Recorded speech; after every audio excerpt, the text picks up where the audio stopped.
Judicial সিস্টেমের সঙ্গে একটা স্নায়ুযুদ্ধ কিংবা একটা কোল্ড ওয়ার দেখা যাচ্ছে ট্রাম্প প্রশাসনের। হোয়াইট হাউস থেকে নানা সময় বিবৃতি দেওয়া হচ্ছে, আবার প্রেসিডেন্টের অনেক এক্সিকিউটিভ অর্ডার আদালতে গিয়ে আটকে দেওয়া হচ্ছে।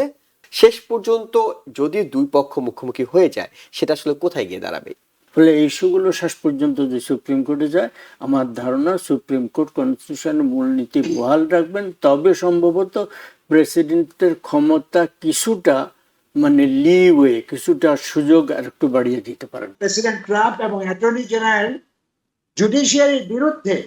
যদিও অ্যাটর্নি জেনারেল সব রকম দেশের ল ইমপ্লিমেন্ট করা এবং প্রোটেক্ট করার দায়িত্ব হলো অ্যাটর্নি জেনারেল, কিন্তু অ্যাটর্নি জেনারেল সেইভাবে করছেন না। এই যে স্যাটেলাইট রিসার্চ, এই যে নিউক্লিয়ার রিসার্চ, এই যে সারা পৃথিবীতে আমরা যেসব কোভিড এর রিসার্চ আমরা যেগুলো দেখছি, health research, academic international technology, ওয়ারের যে ওয়েপন্স এর রিসার্চ, এগুলো সব করে বেশিরভাগ ইন্টারন্যাশনাল কমিউনিটি। একদিকে যেমন অর্থনৈতিকভাবে নানা সংকটের কথা আমরা বলছিলাম, মন্দার কথা প্রেসিডেন্টের মুখ থেকেও আসছিল, অন্যদিকে জুডিশিয়াল সিস্টেমের সঙ্গে একটা স্নায়ুযুদ্ধ কিংবা একটা কোল্ড ওয়ার দেখা যাচ্ছে ট্রাম্প প্রশাসনের। হোয়াইট হাউস থেকে নানা সময় বিবৃতি দেওয়া হচ্ছে, আবার প্রেসিডেন্টের অনেক এক্সিকিউটিভ অর্ডার আদালতে গিয়ে আটকে দেওয়া হচ্ছে, আইনি চ্যালেঞ্জের মুখোমুখি হচ্ছে। এটা নিয়ে বেশ একটু ক্ষুব্ধ কিংবা ক্ষোভ হোয়াইট হাউসকে দেখা যাচ্ছে, এবং শেষ পর্যন্ত যদি দুই পক্ষ মুখোমুখি হয়ে যায়, সেটা আসলে কোথায় গিয়ে দাঁড়াবে? সেটা এই মুহূর্তে বলা মুশকিল। আপনি যেটা বললেন, খুব একটা চ্যালেঞ্জিং সিচুয়েশন হয়েছে। যেমন একজন ফেডারেল জাজ ইতিমধ্যে আবার ওয়াশিংটন, ওখানকার যে অ্যাপিলেট, সেখানকার চিফ জাজ এর আগে একটা নিষেধাজ্ঞা দিয়েছিলেন ভেনেজুয়েলানদেরকে ওই দেশে পাঠানোর ক্ষেত্রে। এখন সর্বশেষ যে কয়েকদিন আগে আমরা আপনার শোতে আলোচনা করেছিলাম যে দেশের ইন্টেলিজেন্স ফেইলিউর যেটা হয়েছে, সিগন্যাল ইয়েমেনে আক্রমণ ব্যাপারে একটা সিগন্যাল অ্যাপ ইউজ করে তারা কথা বলছিলেন, কিন্তু একজন সাংবাদিককে, আটলান্টিকের এডিটরকে ভুলক্রমে সেখানে যুক্ত করা হয়েছিল, এবং এটার ফলে অনেক রাষ্ট্রীয় তথ্য সেখানে বেরিয়ে গেছে বলে আশঙ্কা করা হচ্ছে। তো সেইটার ব্যাপারে আবার ওই একই জাজ, অ্যাপেলের জাজ, আবার একটা নিষেধাজ্ঞা দিয়েছেন, বলছেন, নির্দেশ দিয়েছেন। সেটা হচ্ছে ডিফেন্স সেক্রেটারি থেকে শুরু করে কয়েকজন উপরে যত আদান প্রদান কথাবার্তা হয়েছে সব যেন সেভ করা হয়। এখন সেটার ক্ষেত্রে ট্রাম্প প্রশাসন সেটা মানবেন কিনা সেটা নিয়ে প্রশ্ন আসছে। এবং আপনি এলন মাস্কের কথা বলেছেন, তিনি বিভিন্ন কথা বলছেন, চ্যালেঞ্জ করার কথা বলছেন। ভাইস প্রেসিডেন্ট যে ডিফেন্স এর আগে বলেছেন, প্রেসিডেন্ট ট্রাম্প নিজে বলেছেন, আমি জনগণের স্বার্থে যদি কিছু করি সেটা তো আদালতের এখতিয়ারে থাকা উচিত না, একটা কথা। এখন সর্বশেষ আরেকটা কথা হচ্ছে, কয়েকটি ক্ষেত্রে প্রেসিডেন্টের পাওয়ারই সুপ্রিম, সেটা নিয়ে এখন নতুন চ্যালেঞ্জের মুখে পড়বে, এবং এটা শেষ পর্যন্ত সুপ্রিম কোর্টে যাবে। সুপ্রিম কোর্টে যাওয়ার ক্ষেত্রে আমার ধারণায় সব একেবারে রাষ্ট্রপতি, প্রেসিডেন্টের ক্ষমতা আনলিমিটেড, এই যে ধারণাটা, এইটা যখন চূড়ান্তভাবে সুপ্রিম কোর্টে যাবে, বিভিন্ন আদালত পেরিয়ে ফাইনাল রায়ের জন্য যাবে, আমার ধারণা সুপ্রিম কোর্ট সেটা গ্রহণ করবে না। সুপ্রিম কোর্টের 3 জন বিচারক, জাস্টিস থমাস, জাস্টিস অ্যালিটো, এবং সম্ভবত অন্য আরও 2 জন, জাস্টিস ক্যাভানগ এবং আরেকজন জাস্টিস, এই 4 জন জাস্টিস সম্ভবত তার পক্ষে রায় দেবেন। কিছু ক্যাভানগ সম্ভবত একটু কিছু কিছু পরিশীলিত ভাবে কিছু কম, কিছু সীমা রেখে রায় দেবেন। কিন্তু আমার ধারণা চিফ জাস্টিস রবার্টস এবং জাস্টিস আরেকজন মহিলা জাস্টিস আছেন, তারা ওই লিবারেল 3 জন জাস্টিসের সাথে একমত হয়ে প্রেসিডেন্টের আনলিমিটেড ক্ষমতা এই পক্ষে রায় দেবেন না। সে ফলে শেষ পর্যন্ত প্রেসিডেন্ট যেটা দাবি করছেন, ভাইস প্রেসিডেন্ট ভ্যান্স যেটা দাবি করছেন, যে এলন মাস্ক যে ধরনের কথাবার্তা বলছেন, ওই ধরনের প্রেসিডেন্টকে ইম্পেরিয়াল টাইপের রাজা এই ধরনের সর্বময় ক্ষমতা, যে ইংল্যান্ডের রাজার বিরুদ্ধে তার সর্বময় ক্ষমতার বিরুদ্ধে এই দেশকে কন্ট্রোল করা, যুক্তরাষ্ট্রের এই যে জনগণের উপরে কন্ট্রোল করা, এটার বিরুদ্ধেই তো এখানে স্বাধীনতার আন্দোলন হয়েছিল, যুদ্ধ হয়েছে, স্বাধীন হয়েছে এই রাষ্ট্র। ফলে আমার ধারণা শেষ পর্যন্ত সেটা সুপ্রিম কোর্টে যে এই আকাঙ্ক্ষাটা মানে অনেকটা আটকাবে, কিন্তু কিছুটা তাকে দেওয়া হবে। মানে যদিও যে এখন যে পাওয়ারটা আছে, ক্ষমতাটা আছে, সেটা একটু বাড়িয়ে নেওয়া হবে, কিন্তু সম্ভবত একটু বাড়িয়ে তো কিছুদিন আগে তারা দিয়েছেন, সুপ্রিম কোর্টের ইমিউনিটি দিয়েছিলেন। প্রেসিডেন্টের ক্ষমতাসীন রাষ্ট্রপতি মানে রাষ্ট্রীয় ব্যাপারে যে সমস্ত সিদ্ধান্ত নেন সেটার উপরে যে ননস্টপ খবরদারি, এইটা করা যাবে না বলে তার রায় দিয়েছেন, ইমিউনিটি দিয়েছেন, তার মানে ব্যবহার। কিন্তু এটা বলেন নাই যে তিনি আনলিমিটেড ক্ষমতা ব্যবহার করতে পারবেন, সেটা বলেন। ইমিউনিটি দেওয়া এক জিনিস, আর আনলিমিটেড কনস্টিটিউশনে যেটা লেখা নেই। যেমন এখন সর্বশেষ যে ফাইন্যান্স বিল, কংগ্রেস একটা বিল পাস করেছে যে এই খাতে এই টাকা বরাদ্দ করা হয়েছে, ফিগারটা ভুলে গেছি, বরাদ্দ করা হয়েছে। উনি বলছেন যে না, এই বরাদ্দটা আমি এইভাবে ব্যবহার করবো না, প্রেসিডেন্ট বলেছেন। ওরা বলছে যে এমনকি মানে রিপাবলিকান দলের একজন সেনেটর, তিনি সহ ডেমোক্রেটিক সেনেটদের সাথে যুক্ত হয়ে তিনি স্টেটমেন্ট দিয়েছেন, হোয়াইট হাউসকে চিঠি দিয়েছেন যে না, এইটা কনস্টিটিউশন নেই, কনস্টিটিউশন বলছে যে এই পাওয়ারটা কংগ্রেসের, এইটা আপনি এটার উপরে হস্তক্ষেপ করতে পারবেন না। ফলে এই ইস্যুগুলো শেষ পর্যন্ত যে সুপ্রিম কোর্টে যায়, আমার ধারণা সুপ্রিম কোর্ট কনস্টিটিউশনের মূলনীতি বহাল রাখবেন, তবে সম্ভবত প্রেসিডেন্টের ক্ষমতা কিছুটা মানে লিওয়ে, কিছুটা সুযোগ আর একটু বাড়িয়ে দিতে পারেন।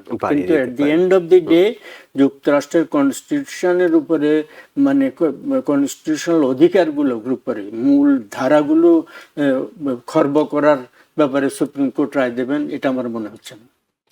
অনেক ধন্যবাদ আপনাকে। আমরা একটু প্রফেসর ডক্টর শফিকুর রহমান আপনার কাছে জানতে চাই, এই প্রসঙ্গে নিঃসন্দেহে আপনি মনে হয় কিছু যোগ করতে চাচ্ছেন। একই সঙ্গে অন্য একটি প্রসঙ্গ আপনার কাছে জানবো, সেটা হলো মার্কো রুবিও। তিনি বলেছেন এখন পর্যন্ত 300 শিক্ষার্থীর ভিসা রিভোক করা হয়েছে, এবং আমরা জানি প্রেক্ষাপটটা কি। কলম্বিয়া ইউনিভার্সিটি দিয়ে যে আন্দোলন শুরু হয়েছিল প্যালেস্তাইনপন্থী, সেই আন্দোলনের কারণে অনেক শিক্ষার্থীর ভিসা রিভোক করা হচ্ছে, এবং অনেককে এর মধ্যে ডিপোর্ট করা হয়েছে, অনেকে সেলফ ডিপোর্টেশনে যাচ্ছেন।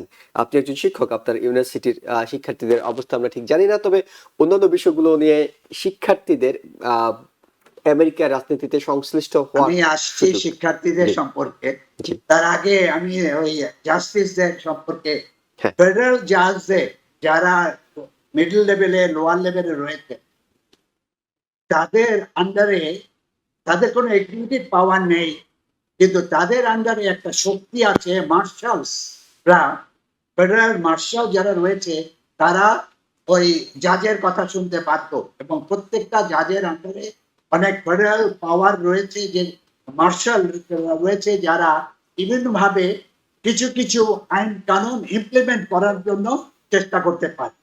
তবে এটা বড় রকম পাওয়ার নয়, কারণ এটা এক্সিকিউটিভ এলিমেন্ট ইন জুডিশিয়ারি, কিন্তু জুডিশিয়ারি পাওয়ার না, এটা এক্সিকিউটিভ পাওয়ার না। এক্সিকিউটিভ ব্রাঞ্চ হচ্ছে সম্পূর্ণ প্রেসিডেন্টের, আর আমরা জানি জুডিশিয়ারি পাওয়ার হচ্ছে সুপ্রিম কোর্ট এবং অন্যান্য ল সিস্টেম।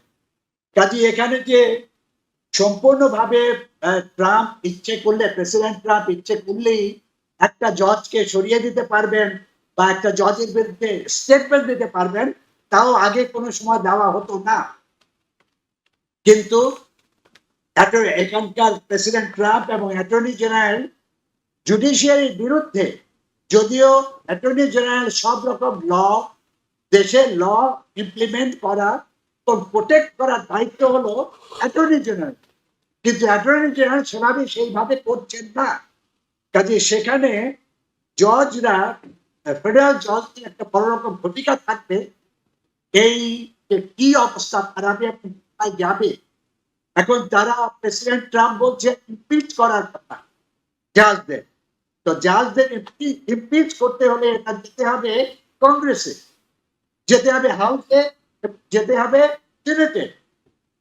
তো এখন সিনেট এবং হাউসের যে ব্যালেন্স রয়েছে, তাতে কোনো জাজকে ইমপিচ করা একেবারে পসিবল হয়ে দাঁড়াবে। কাজে ইন্টারেস্টিং সিনারিও তৈরি হচ্ছে ট্রাম্পের জন্য, ট্রাম্পের বিরুদ্ধে। এখন